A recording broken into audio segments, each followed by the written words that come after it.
Assalamualaikum warahmatullahi wabarakatuh. Para zairin zairat sekalian, terkhusus pada adik-adik mahasiswa. Duduk aja. Jadi hari ini kita berada di makam Papan Tinggi namanya. Kalau orang Barus mengatakan ini makam Tompat. Kalau orang dari luar mengatakan ini makam Tangga Seribu. Jadi yang pemilik makam ini namanya Syekh Mahmud. Dari mana kita tahu ini adalah Syekh Mahmud? Dari inskripsi nisannya. Jadi data tentang beliau, sekilas tentang beliau dijelaskan di inskripsi nisan ini. Untuk kita ketahui, nisan yang sebelah sana adalah nisan kepala, sedangkan yang ini nisan kaki karena kiblatnya menghadap ke sana. Jadi ada beberapa hal yang mungkin bisa kita lihat dari inskripsi nisan ya. Dari inskripsi nisan yang paling depan ini, yang paling atas itu, yang bagian kepala itu hadis Nabi, qala Nabi sallallahu alaihi wasallam, al-mu'minu hayyun fid darain. Nabi bersabda, orang-orang mukmin itu hidup di dua alam. Al-mu'minu hayyun fid darain, orang mukmin itu hidup di dua alam. Kemudian di belakangnya, di sebelah belakangnya ada hadis Nabi, ada kalimat la ilaha illallah Muhammadur Rasulullah. Di bawahnya di sebelah belakang qala Nabi sallallahu alaihi wasallam, al-mu'minun la yamutun bal yunqaluna min darin ila darin. Jadi yang paling belakang itu, sebelah belakang yang nisan kepala itu, inskripsinya Nabi bersabda, orang-orang mukmin itu tidak mati. Bal yunqaluna min darin ila darin. Tapi dipindahkan dari satu alam ke alam lain. Jadi begitu kata hadis Nabi yang dimuatkan di inskripsi nisan bagian kepala. Jadi di mana kita tahu nama beliau Syekh Mahmud? Dari nisan yang ini. Ini namanya nisan kaki. Tapi ada hal yang mempengaruhi sejarah mungkin. Nisan ini terdiri dari dua bahasa. Yang paling depan ini bahasa Persia, bahasa Farsi. Yang bagian belakang ini bahasa Arab.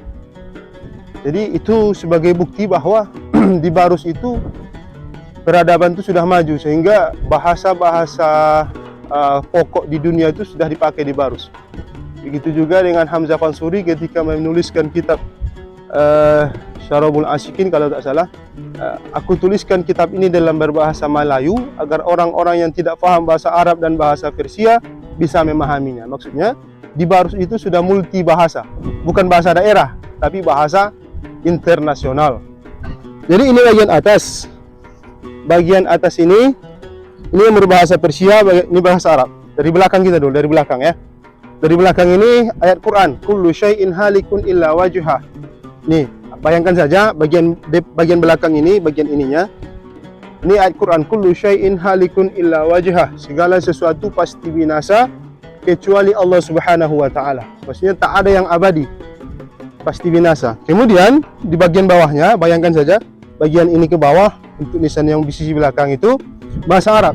Hadza qabru asy-Syekhul Akbar al-Alim Syekh Mahmud qaddasallahu ruhahu al-mustadhhar fi manami Naujan bin Ma'zari.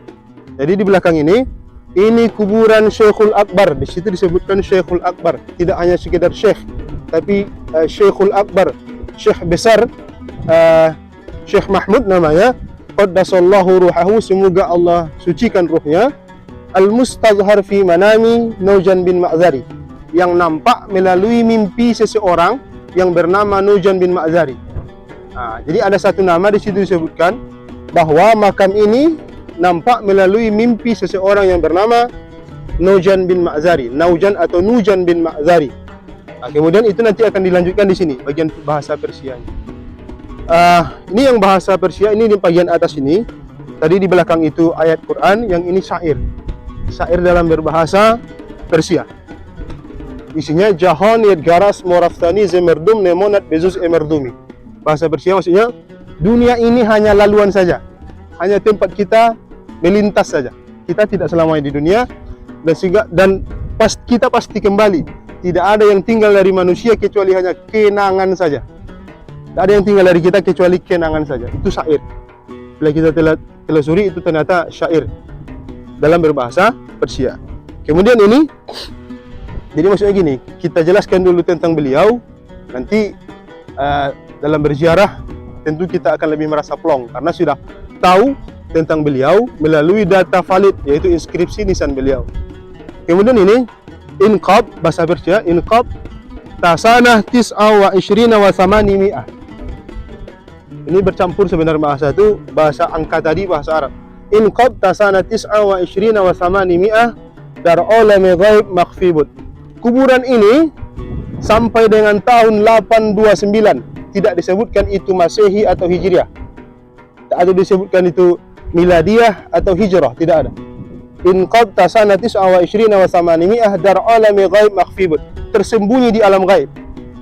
Maksudnya sampai dengan 829, berarti 828 sampai ke bawah tu, ini tak pernah diketahui orang. 829 baru diketahui melalui mimpi dar olami ghaib makhfibut. Badah sahib iqab dar khabe panoh Nojan bin Ma'zari inqab Syekh Mahmudas warus berus keramat zahir syud de Faryadha. Maksudnya gini, 829 ini baru diketahui, sebelumnya tidak. Di situ bahasanya dar olami ghaib makhfibut, tersembunyi di alam gaib, atau mungkin maksudnya tidak pernah diketahui orang lain, kecuali mungkin oleh orang-orang yang menguburkan beliau pada masa-masa awal dulu. Tapi 829 baru diketahui, tidak disebutkan 829 itu Masehi kah atau Hijriah. Kemudian hingga seseorang yang bernama Nojan bin Ma'zari bermimpi dalam tidurnya, disebutkan kepada beliau, diberikan isyarah dalam mimpi bahwa ini adalah kuburan yang bernama seorang syekh yang bernama Syekh Mahmud. Ini nama yang pemilik kubur ini Syekh Mahmud. Warus berus keramat zahir, dan hari demi hari sejak diketahui itu semakin tampak kekaromahannya. Wasyud bi Faryadha, dan semakin banyak diziarahi dan tidak putus-putus diziarahi orang lain. Itu data beliau melalui inskripsi nisan. Sedangkan data yang lain yang tidak melalui data valid tidak kita sampaikan. Kita hanya menyampaikan apa yang tertuang di inskripsi nisan, di teks nisan. Jadi ternyata beliau namanya Syekh Mahmud, tidak disebutkan dari mana asal daerahnya, tidak disebutkan tahun berapa wafatnya, hanya disebutkan ketika makam ini baru ditemukan, 829. Jadi otomatis setelah 829 baru batu ini dilengketkan di sini, dipasangkan di sini. Maksudnya adalah ini adalah batu generasi kedua.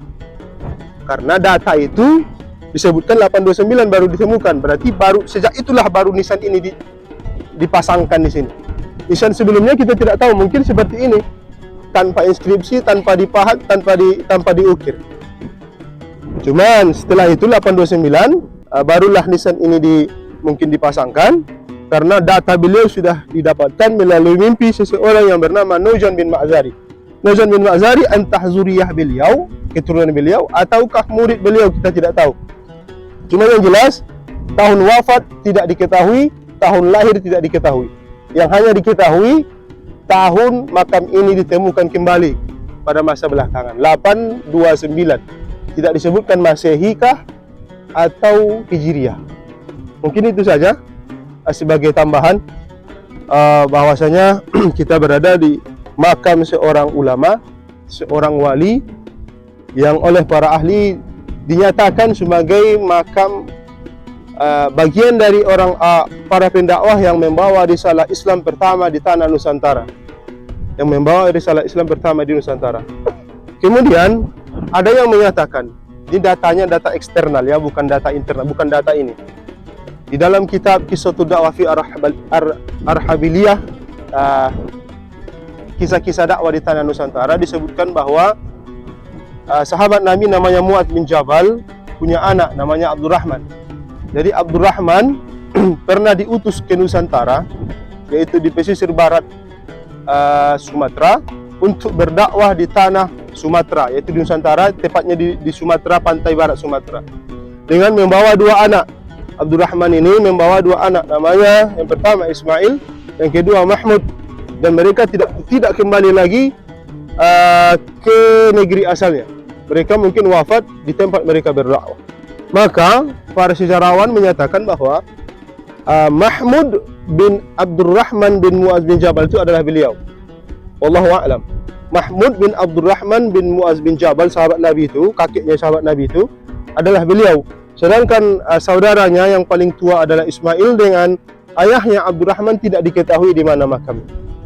Jadi mungkin ini hanya semacam cocok logi atau apa, atau mungkin ada basirah atau mungkin yang lain, penglihatan gaib, tidak tahu, kita tidak tahu itu, dan kita memang belum sampai ke situ. Jadi kata mereka, cucunya Muaz bin Jabal yang pernah diutus berdakwah ke Nusantara adalah beliau ini, Mahmud. Karena Abdurrahman ketika berdakwah itu membawa dua anak, namanya Ismail dan Mahmud.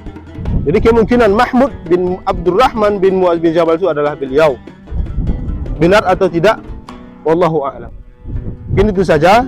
Silahkan kita mungkin berdoa. Mungkin rasanya tidak mungkin kita berdoa secara bersama-sama. Kita berdoa karena banyak para zairin, para peziarah yang lain. Mungkin kalau kita mau berdoa kah, baca Quran kah, mau bertawassul kah, mau apakah, kita lakukan sendiri-sendiri saja.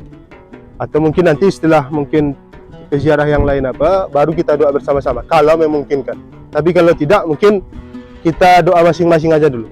Nanti kalau kita ambil posisi sedangkan banyak peziarah, rasanya itu tidak etis. Mungkin itu saja. Assalamualaikum warahmatullahi wabarakatuh.